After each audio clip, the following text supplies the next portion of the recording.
الخبير الزملكاوي بدرجه خبور برضه زي بقيه الخبراء اللي بيطلعوا في قناه نادي الزمالك، وقلنا خبور دي معناه ان هو خبير جدا عشان ما حدش يفهم الموضوع غلط. الاستاذ مصطفى الفخراني راجل خبير جدا في التاريخ، لدرجه ان هو بيطلع على قناه نادي الزمالك بصفته مؤرخ، بيطلع يتكلم بقى في التاريخ ويحكي حاجات وكده. مصطفى الفخراني طلع على قناه نادي الزمالك يتكلم في حاجات مهمه جدا جدا، وطبعا حاجات شيقه وكلها حلوه وبسمسم.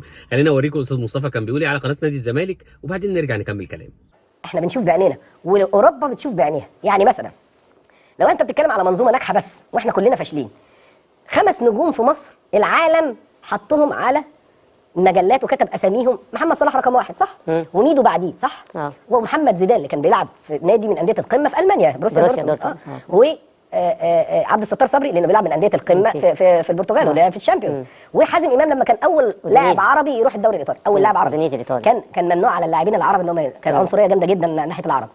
حازم امام هو اللي فتح الباب فالخمسه دول اللي كانوا بروميسنج ان هم يبقوا حاجه عظيمه جدا، نجح منهم يعتبر اول 2 دول ان هم يلفتوا الانظار، ان ريال مدريد وبرشلونه كانوا بيكلموا ميدو فعلا وبيكلموا محمد صلاح دلوقتي. فلما تيجي تقول ان النجوم دهيت ما فيهمش ولا لاعب اصله من الاهلي، يعني المنظومه الانجح المفروض ان لما يبقى في 5 لاعبين اوروبا شافتهم بعينيها واتكلمنا عنه الصحف، يبقى انت عندك 10 15 لانك انت اعلى بكتير وفي حته ثانيه. ده الطبيعي. لكن لما تيجي تقول ان ال5 لاعبين اللي العالم شافهم، لا كل احنا بنتكلم. هي السعوديه تطورت ليه؟ لما جابت اللعيبه الاوروبيين اللي العالم بيتفرج عليهم، هم ال 40 قناه عايزين يشوفوا بنزيما ورونالدو كريستيانو رونالدو، ولا عايزين يشوفوا اللعيبه اللي كانت موجوده من 10 سنين؟ هم عايزين يشوفوا. انت فكرتني بحاجه كويسه جدا دلوقتي. 2006 2008 2010 خدنا 3 بطولات. مظبوط. قول لي بقى كده، عايز اسمع منك يعني ابرز اللعيبه اللي كانت مميزه في الثلاث بطولات، عشان نشوف بقى مين اللعيبه اللي لا يعني مثلا احنا بنقول ان خد احسن لاعب مرتين احمد حسن ومره حسني عبد ربه.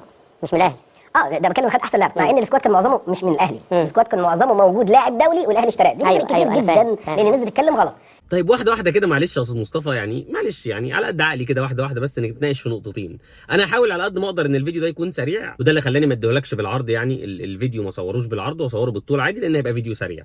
انا هتكلم معاك في نقطتين بسرعه. النقطه الاولى، انت صنفت ان في 5 لعيبه هم دول اللعيبه البروميسنج، واتكلمت عليهم ان دول اللعيبه اللي كان ممكن يجي منهم في اوروبا واوروبا شافتهم ومش عارف ايه، وحطيت من ضمنهم حازم امام تحت بند ان هو اول لاعب عربي يروح الدوري الايطالي عشان العنصريه وكده، وبسبب العنصريه ما كانوش بياخدوا لاعب عرب لحد ما حازم امام كسر الموضوع ده. مع انك لو عملت ب2 جنيه سيرش يا مؤرخ يا بتاع التاريخ، كنت عرفت ان في لعيب ليبي سنه 1928 اسمه مصطفى دومه لعب في فريق في الدوري الايطالي، في فريق اسمه كاتانيا. ما اعرفش انت بحكم انك مؤرخ طبعا فممكن تكون معلوماتك خارقه وانت اللي عارف وانت اللي فاهم كل حاجه، بس يعني معلومه قلت اساعدك بيها لعل وعسى تكون سقطت منك. بس يعني قصه ان ما فيش لعيبه عرب بتنضم فتصنف ان ده عنصريه، ما اعتقدش ان ده معناه ان مثلا احنا عندنا هنا في مصر ما كناش بنجيب مدربين افارقه بعيدا عن المصريين، يعني ما كناش بنجيب مدربين افارقه لحد ما الاهلي خد الخطوه بتاعت موسيماني وكان بيتقال عليها خطوه جريئه، وان احنا جبنا مدرب جنوب افريقي ومش عارف ايه. الموضوع ما كانش ليه علاقه بالعنصريه على فكره، الموضوع بس كان قناعات بالامكانيات اللي ممكن تيجي من المكان ده. زي ما مثلا الدوري الانجليزي ما بياخدش لعيب مباشر من عندك، بس لما ظهر لعيب زي محمد صلاح، تريزيجيه، حجازي، لعيبه كلها لعبت وكان ليها اماكنها في الدوري الانجليزي. ممكن نقعد نعد طبعا، يعني ممكن قبلهم في لعيبه كتير زي منهم ميدو على فكره في توتنهام، ومنهم عمرو زكي، ومنهم احمد فتحي، ومنهم جدو. يعني في لسته طويله ممكن نتكلم فيها، بس لحد ما ابتدت تظهر اللعيبه دي في الدوري الانجليزي مش معنى كده ان قبلها كان الدوري الانجليزي عنصري على اللعيبه المصريين، على قد ما هو يمكن ما كانش فيه قناعات ان في لعيبه تقيله بتطلع من المكان ده. بس يعني ما علينا، مش موضوعنا، مش هنتكلم في القصه دي. انت وفهمك برضو في الكوره، انت راجل فهمك يعني واضح انه كبير شويتين. مصطفى الفخراني نجم غرزة 100 عقبة، الجروب المشهور على الفيسبوك اللي ابتدى يظهر فيه مصطفى الفخراني ويبقى يعني واحد مؤرخ ليه وضعه هناك، وبناء عليه ابتدى واحده واحده يطلع في قناه نادي الزمالك. وكلنا عارفين طبعا عشان تطلع في قناه نادي الزمالك محتاج تعمل ايه، بس ما علينا يعني مش موضوعنا، مش هنتكلم في القصه دي دلوقتي. المهم ان مصطفى الفخراني كان بيتكلم ان في 5 لعيبه هم اللي محترفين الكبار، اللي هم طبعا محمد صلاح، ميدو، حازم امام، احمد حسن، محمد زيدان. ما حبش يتكلم على تريزيجيه عشان يعرف يضرب المثال بتاعه مثلا بعد كده ان فين اللعيبه الجامده اللي طالعين من الاهلي، عشان يثبت وجهه نظر جباره جدا ان نادي الزمالك المنظومه الكرويه الانجح في مصر.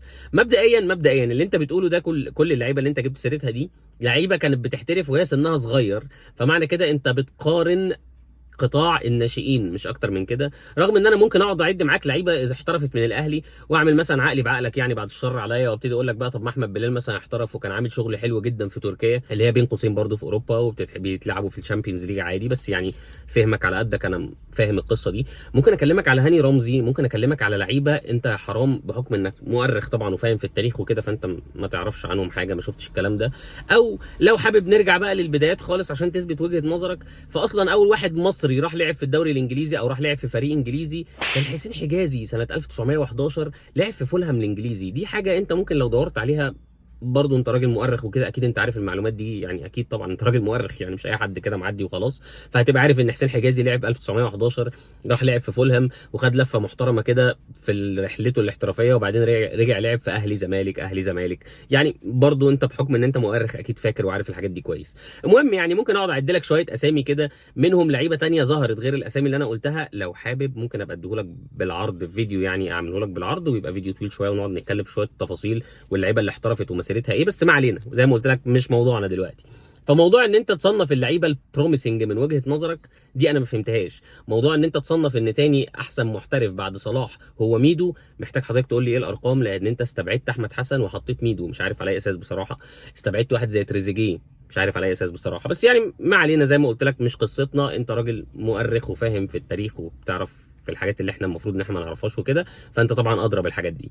النقطه الثانيه والاجمل اللي فتحها الشخص الغلبان اللي قاعد قدامك ده اللي انت سوحته، ورحت انت طبعا مكمل مسوحه لما قال لك انت فكرتني بحاجه صحيح، 2006 2008 2010 منتخب مصر مش عارف ايه ما كانتش اغلب اللعيبه من الاهلي، وده بالنسبه لي ان دل على شيء بيدل على ان انت راجل مؤرخ، لان انت اكدت على كلامه وابتديت تتكلم معاه، فانت طبعا راجل مؤرخ وفاهم. فخلينا نفكر كده مع بعض الناس بتشكيله منتخب مصر في اول ماتش في بطوله افريقيا 2006، اول بطوله احنا خدناها في الثلاثيه التاريخيه، الثلاث بطولات اللي خدناهم ورا بعض مع حسن شحاته، اللي بالمناسبه معلومه ليك على الضيق، يعني احنا قلنا ان جوزيه ليه دور كبير جدا في انه يبني الجيل ده، لكن ما حدش قال ان حسن شحاته ما عملش حاجه خالص، ما حدش قال المعلومه دي. الكلام ده بيحصل عندكم انتوا في 100 عقبه، بس لما تحبوا مثلا تقلبوا على حسن شحاته بالذات لو انتوا عايزين تطلعوا لعيب معين غلط فيه اسطوره، فبتبتدوا تقولوا ان حسن شحاته مدرب على قده، تغلطوا فيه وتسيبوا الناس تغلط فيه، فالراجل يبقى ممنوع انه يخش نادي الزمالك ويبقى منبوذ، وتبتدوا تغلطوا في ابنه كمان وتسيبوا رئيس النادي يشتم ابنه. يعني مش موضوعنا مش قصتنا، مش هنتكلم في خلافات الزمالك والاحزاب اللي عندكم ومين مع مين ومين بيشتم مين والحاجات دي، مش قصتنا خالص. تشكيله منتخب مصر في اول ماتش في بطوله افريقيا وعلى مدار البطوله كان فيها تقريبا على الاقل 6 لعيبه من الاهلي، مش لعيبه دوليه وبعدين اشتراها الاهلي، وهبقى اتكلم معاك في الحته دي، بس يعني واحده واحده ما تستعجلش على رزقك. تشكيله منتخب مصر كان فيها عصام الحضري اللي ساعتها كان جون الاهلي، كان فيها محمد بركات كان لعيب الاهلي، اللي بالمناسبه محمد بركات لما جينا نجيبه في 2005 قلتوا ان عنده اصابه مزمنه وان ده مقلب شربه الاهلي، لعيب كان محترف بقاله اكتر من 2 بره مصر، ولما الاهلي قرر يجيبه بقى الحق الاهلي بيفضي اسماعيليه اللي بايع بركات من 3 سنين، بس مش موضوعنا مش هنتكلم في قصص دي دلوقتي يا راجل.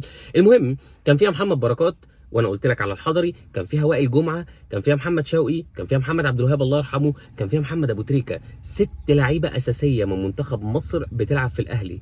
على فكره كان بيلعب من عندكم 2 لعيبه في الزمالك، كان بيلعب اساسي يعني في المنتخب ومش اساسي طول الوقت، بس كان الاساسيين اللي احيانا بيلعبوا اساسيين في المنتخب كان عمرو زكي وابراهيم سعيد. ابراهيم سعيد كان ساعتها بيلعب في الزمالك او كان راح الزمالك خلاص، فكان ساعتها محسوب عليكم في الزمالك، وعمرو زكي طبعا ما لعبش اساسي طول البطوله، بس عمرو زكي كان ليه دور كويس في البطوله ما حدش يقدر ينكر. المهم يعني على مدار البطوله كان متعب ابتدى يظهر وينور، وكان من اهم الماتشات مثلا ماتش كوت ديفوار اللي كان في المجموعات، لان لو انت مش فاكر انا ممكن افكرك ان ماتش الافتتاح ده كان مع ليبيا كسبناه خدنا 3 نقط، وبعدين رحنا نلعب المغرب الماتش اللي خلص 0-0 فبقى معانا 4 نقط، فكان ماتش كوت ديفوار ده ماتش مهم جدا. الماتش ده كسبناه 3-1، جونين لمتعب وجون لابو تريكه، لو مش فاكر زي ما قلت لك انا مستعد ابقى احكي لك شويه تفاصيل اكتر. المهم على مدار البطوله مثلا يعني كان بيلعب اللعيبه اللي انا قلت لك دي لعيبه اساسيه، بنتكلم في 6 أو 7 لعيبه من النادي الاهلي.